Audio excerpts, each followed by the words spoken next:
Everyone in the city whispered about her, the CEO's daughter who could not walk, whose fragile body kept her hidden behind glass walls and bodyguards. People ignored her, treated her like a shadow in her father's empire, a symbol of weakness he tried to cover with wealth. But one day, a stranger saw what no one else had ever dared to see, not her wheelchair, not her silence, but her soul. And that single moment unraveled an entire chain of events that would change her life, her father's empire, and the meaning of kindness forever. Sophia Reynolds had been born into a life most children could only dream of: wealth, comfort, privilege, and the famous surname Reynolds. Her father, Richard Reynolds, was one of the most influential CEOs in America, the man behind a sprawling tech empire that touched nearly every household in the country. Yet behind the golden gates of their mansion lay a reality few knew, and even fewer cared about. Sophia had been born with a condition that left her unable to walk. Her legs were frail, her muscles weak, and despite endless treatments, the doctors always gave the same cold verdict: she may never walk like other children. The Reynolds family name demanded perfection, and Richard, though he loved his daughter in his own way, never quite knew how to handle her fragility. He poured himself into work, building an empire to shield her from the world. In school, things were worse. Children often stared at Sophia as she rolled into the classroom in her wheelchair. Some whispered, others giggled, but most simply ignored her. To them, she was invisible, someone not worth inviting to birthday parties, not worth including in group projects, not worth noticing at recess. Teachers, overwhelmed by their classrooms, did little beyond polite pity. "She's brave," they would say, as if bravery was all she could ever amount to. Sophia grew accustomed to silence, to being overlooked, and to living in the shadow of her father's empire. She loved books, art, and music, things that allowed her mind to soar even when her body could not. But she longed for one thing that no amount of money could buy: a friend who saw her, not her chair. Richard tried to compensate with lavish gifts. He built her a private library, bought her the latest gadgets, even hired world-class tutors. Yet none of it filled the emptiness in her chest. The mansion was beautiful, but to Sophia, it felt like a golden cage. The turning point began on a chilly autumn afternoon. Richard had insisted on bringing Sophia to a high-profile business conference downtown. She hated such events, where everyone stared at her only because she was the CEO's poor disabled daughter. But he wanted her presence as a symbol of family strength. While he spoke on stage about innovation and the future of technology, Sophia sat quietly in the lobby, near the towering glass windows. People passed by without a glance. Executives, assistants, journalists, all too busy, too important to notice the girl in the corner. She had grown used to it. She pulled a sketchbook from her bag and began to draw, her pencil gliding over the paper as she escaped into a world she could control. That was when it happened. A man in his early 30s walked by, carrying a stack of papers. Unlike the others, he stopped. He looked down, not at her chair, not at her frail legs, but at the drawing in her lap. "That's beautiful," he said softly. Sophia blinked, surprised. Strangers usually didn't speak to her. "May I see?" Hesitantly, she turned the sketchbook so he could look. He studied the page with genuine admiration. "You have talent," he said with a warm smile. "Most people don't notice the details you captured." For the first time in years, Sophia felt something stir inside her, a spark. Someone had seen her. Not her condition, not her last name, but her. And in that moment, she didn't feel invisible anymore. The man's name was Daniel Carter. He wasn't one of the powerful executives or the polished PR staff who always surrounded her father. He was a junior architect working on one of Reynolds Tech's new office projects. Unlike everyone else, he didn't rush away after a polite word. He pulled up a chair and sat beside her, asking about her sketches, her favorite artists, her dreams. Sophia found herself opening up in a way she never had before. Daniel didn't flinch when she spoke of her frustrations, and he didn't drown her in pity either. He listened. And in that listening, he gave her the gift of being human again. For weeks after that first meeting, Sophia couldn't stop thinking about him. The way he had smiled. The way he had talked to her as though she mattered. Her father noticed her lighter mood but dismissed it as a passing phase. Richard had no time for distractions, his empire was expanding, investors demanded results, and competitors were circling. Yet Daniel wasn't a distraction. He became a lifeline. He began visiting Sophia whenever he could, sometimes under the pretense of dropping off documents for her father. They talked for hours about art, music, and architecture. He showed her his designs, buildings that soared like dreams made of glass and steel. She showed him her sketches, worlds imagined with strokes of pencil and shades of color. In their exchanges, they discovered a shared passion for creation. But with connection came tension.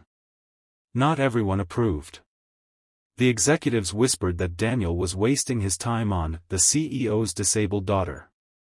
The staff exchanged knowing looks, muttering about how dangerous it was to be associated too closely with her. And Richard himself, though initially indifferent, grew uneasy. "Sophia, you must understand," he said one evening over dinner, "people see you as delicate. Vulnerable. This young man, he's kind, yes, but not suitable. You can't let emotions cloud your judgment." Sophia looked him in the eye, a rare boldness in her voice.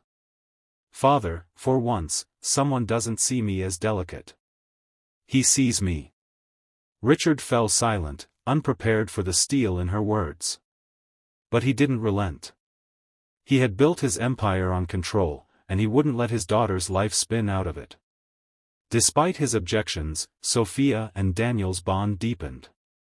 For the first time in her life, she felt alive. Daniel encouraged her to share her art beyond the mansion walls, to believe that her voice mattered.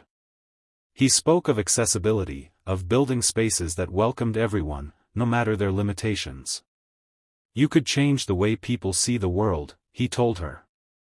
"Not in spite of your chair, but because of it." His words planted seeds that began to grow roots. Sophia started dreaming bigger than ever before.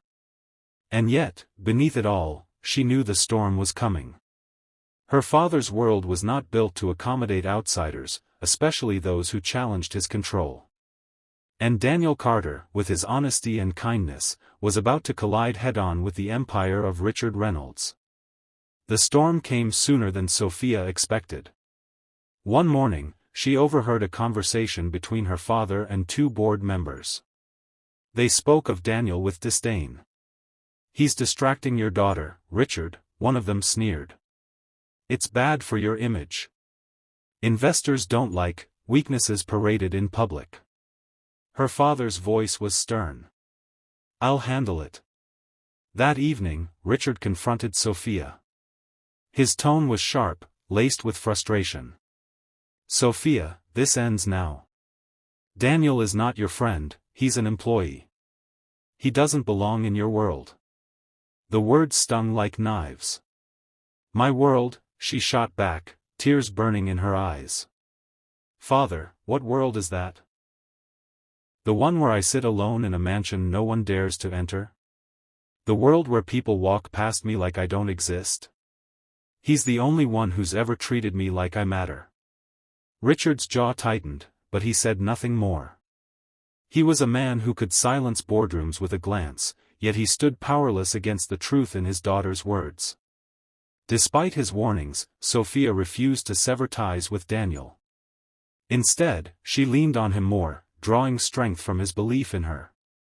It was Daniel who encouraged her to submit her artwork to a local exhibition. Nervously, she agreed, though she feared the world would dismiss her just as it always had. On the night of the exhibition, Sophia wheeled into the gallery, her heart pounding. She expected whispers, pity, maybe even ridicule. But what happened stunned her. People gathered around her drawings, admiring them, discussing them, praising her eye for detail and emotion. For the first time, she wasn't invisible. She was an artist. When Richard arrived, invited at the last minute, he was shaken. He had never seen his daughter like this, radiant, surrounded by people who valued her not for her last name, but for her own talent.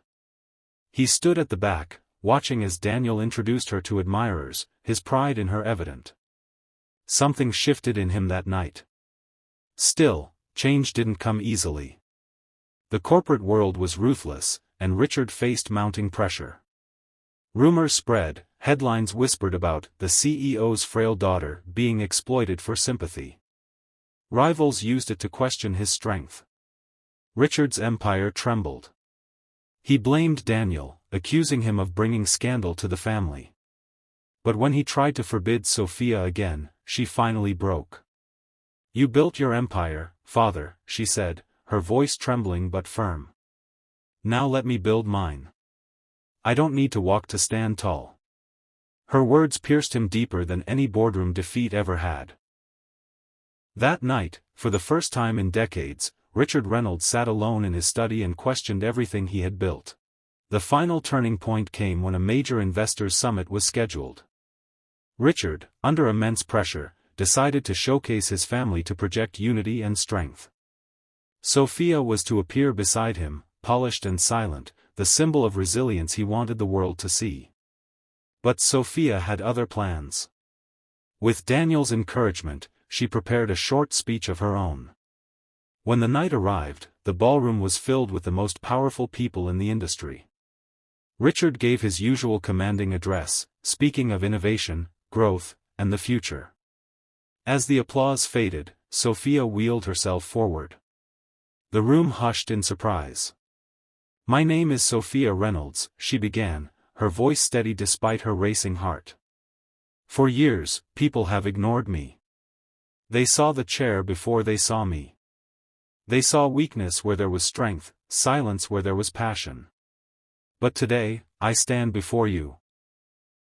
Not as a symbol of pity, but as proof that worth is not measured by ability, but by vision." The room was silent, every eye fixed on her. "I want to build a future where no child feels invisible," she continued. "Where buildings, technology, and communities embrace everyone, no matter their limitations. Accessibility is not charity, it is humanity. And I will dedicate my life to making it real." The applause that followed was thunderous. Investors, journalists, employees, everyone rose to their feet. Richard, sitting at the side of the stage, felt a lump in his throat. For the first time, he didn't see his daughter as fragile. He saw her as powerful. The next day, headlines didn't speak of scandal.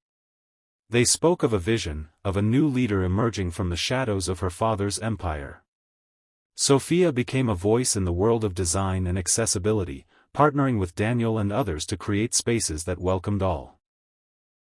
Her art gained recognition, her speeches inspired countless lives, and she finally stepped into the light she had always deserved. Richard, humbled, became her strongest supporter. He learned that true legacy wasn't in skyscrapers or balance sheets, it was in the courage to let others shine. And as for Daniel, he remained by her side, not because she was the CEO's daughter, not because of pity, but because he had always seen her for who she truly was.